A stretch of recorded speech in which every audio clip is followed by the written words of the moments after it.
RPR recording studio के नव नव ऑडियो वीडियो देखवा और सुनवा के लिए चैनल के सब्सक्राइब करो और बेल आइकन के जरूर दबाओ।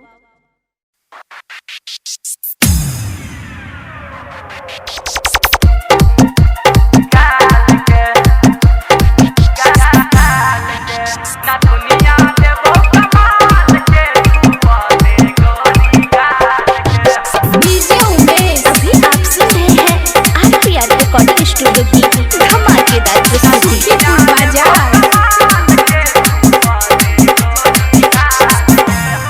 होठ में होठ लाली लगा के लागे छही तू कमाल के।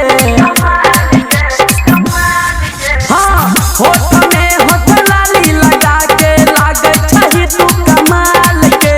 न दुनिया हाँ न दुनिया देबो बंगाल के छुआ दे गोरी गाल के।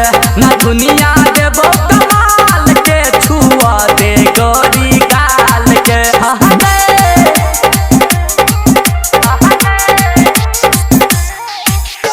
अभी आप सुन रहे हैं RPR रिकॉर्डिंग स्टूडियो की धमाकेदार प्रस्तुति।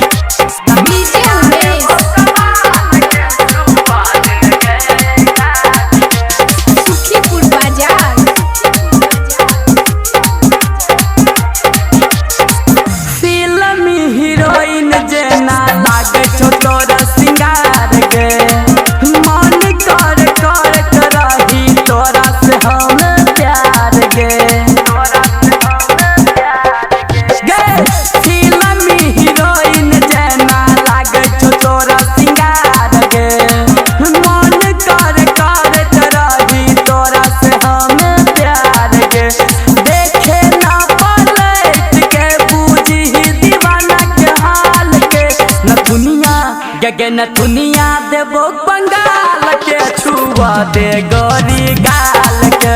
न दुनिया देबो कमाल के छुआ दे गे गाल के।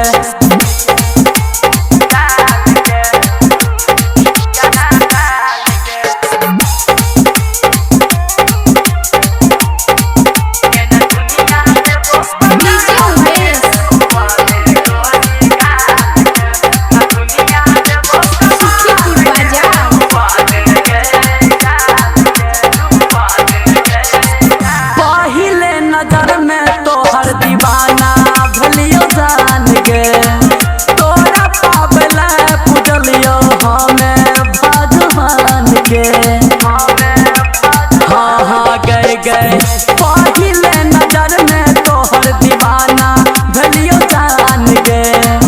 तोरा पावले पूजलियो हमें भगवान गे। आजित अवराय के दिल लागल ही निकाल के।